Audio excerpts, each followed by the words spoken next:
Today we are going to measure the mass and volume of our 6 items as well as test to see if those items are magnetic or not.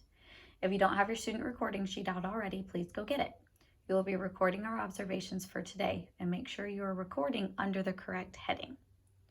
For ease of the recording, I'm going to measure the mass of all 6 objects and then move on to their volume and the magnetism of each. To measure an object's mass, we are going to use a triple beam balance scale. Remember that we always start with our heaviest gram interval and move down in place value to get a more accurate and precise measurement. Our first item that we're going to measure is the mass of a coin. Well, I gotta start all the way at 0. So if I've moved mine over to 100, we see that it drops all the way down. That's definitely too heavy. Let's try 10. Oh, too heavy.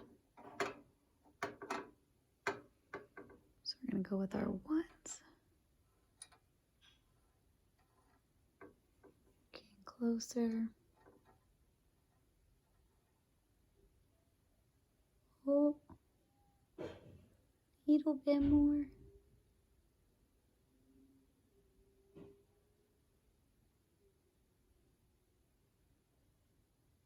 All right. Going to round that down to about 5.5 grams for the coin. Let's go ahead and record that on your student sheet. 5.5. Start everything back at 0 so I can measure our next item.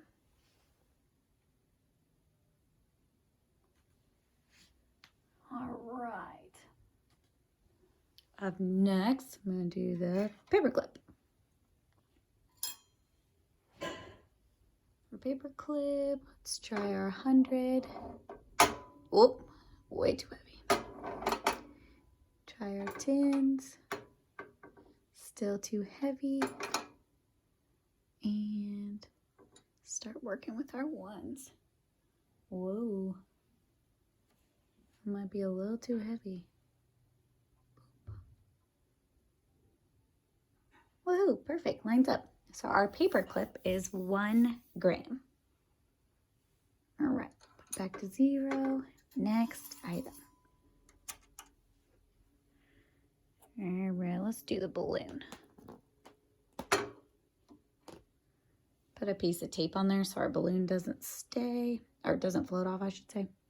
All right, start with our 100. Oh, we knew that was coming. Balloons don't have a whole lot of mass. Too heavy, move it back. Start with our 1s. Ooh, it's moving down. We're getting close.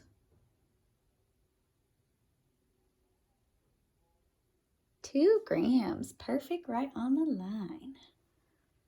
All right, 2 grams for our balloon. I think I'm gonna use this, oh, loud, same piece of tape because my ping pong ball is gonna fall off. Boom, ping pong ball. Start with our 100. Oh, shifting. Oh, too heavy. Still too heavy with only 10 grams. We're gonna go to our 1s again. Not quite enough. Getting closer to 3. So it's almost at 3. And it's more than 2.5. So we're going to say that's about 2.75 grams. So do a 2 and a little dot, a 7, and a 5. Let's push this back. Do our styrofoam ball next. Gonna try to tape him down, but he doesn't look like he wants to have tape on him. All right. 100s, place. Way too heavy. Boom. Let's try 10s. Still too heavy. Going back with the 1s. Getting close. Let's wait for a second. Let it bounce out. Okay, so that's too much. Hinge it back a little bit. So less than 2.5. Let's go with about 2.25, 2¼ grams. Move it back. And our last item, the marble. Whoa, don't roll off. Ah!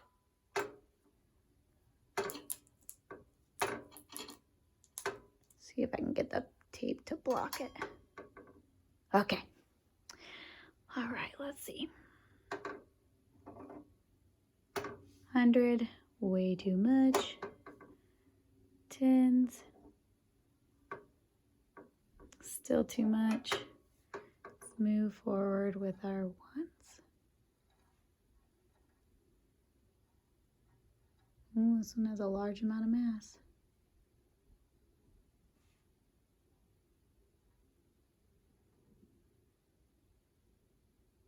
Let's wait for it to balance.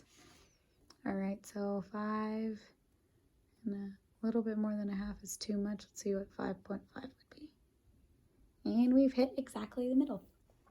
So the mass of the marble is going to be 5.5 grams. All right, let's replace this one and move on to our volume.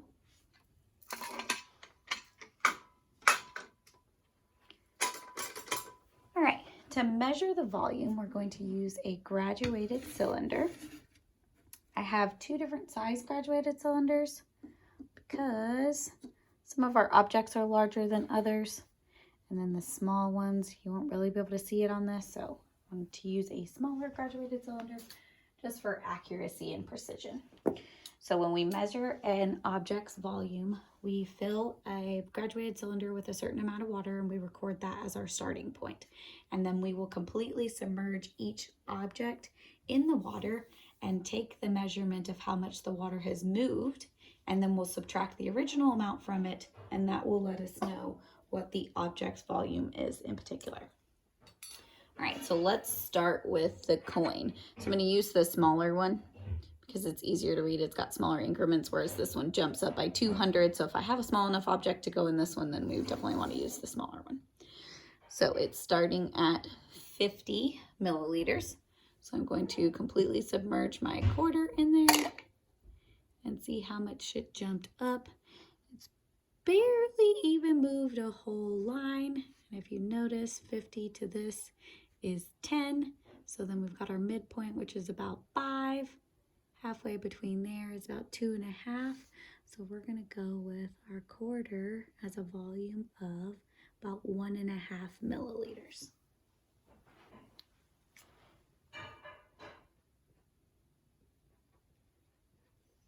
All right, now for the fun part of me trying to get this quarter out of here. It's a really long spoon, hopefully that'll work. Woohoo! That wasn't so hard. Okay. All right, our next object is our paper clip.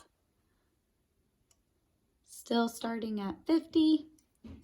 We drop it in, and it's barely moved. So we're going to say the volume of the paper clip is less than 1 milliliter. And pull this guy out with my fork. All right, I'm going to record these on my sheet too. So paper clip is less than 1 milliliter. All right, we've got up next our marble. So I'm going to drop it. We're still starting at 50. I haven't lost any water yet. Oh, marble jumped up a whole line for sure. Maybe a little bit after that. So remember, our halfway point is about here, and it's just under that one. So this is close to 2 milliliter difference. So our marble is at 2 milliliters. Okay, so now you can see my ping pong ball doesn't fit in here, so we're gonna move to the big guy. And I'm actually going to use a little bit of water from this one to make sure that this is exactly at 400.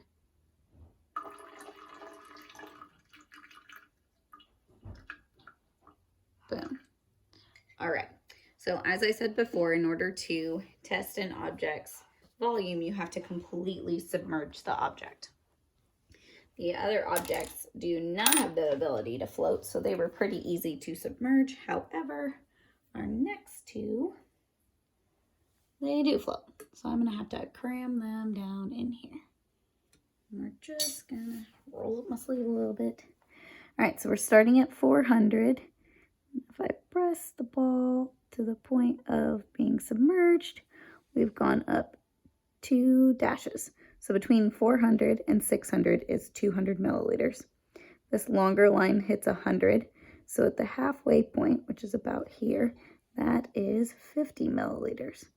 So we're looking at the ball's volume being about 50 milliliters.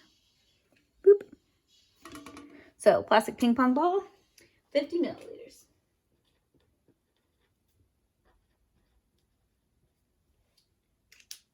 All right, up next we have our styrofoam.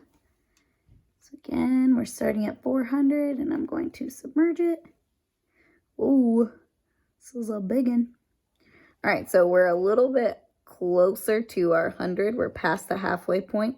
So we're just gonna round to about 75 milliliters for our styrofoam ball.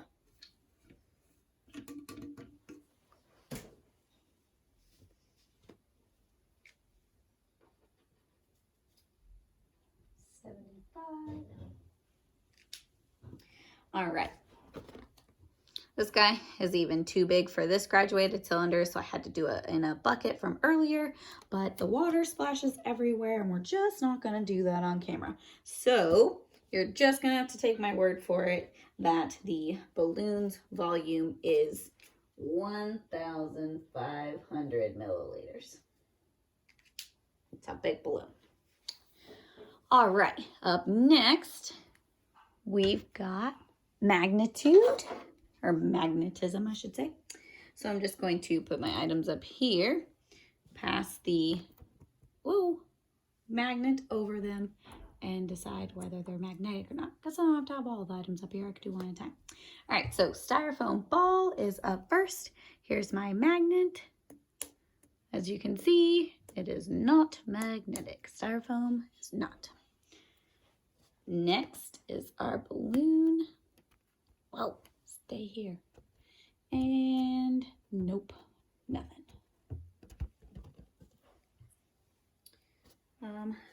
Go pull metal paper clip.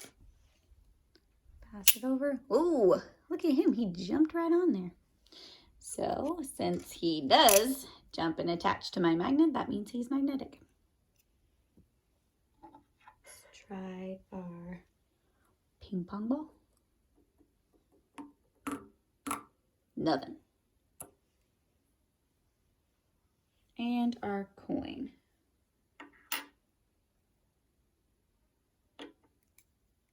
And last one, our glass marble is not magnetic.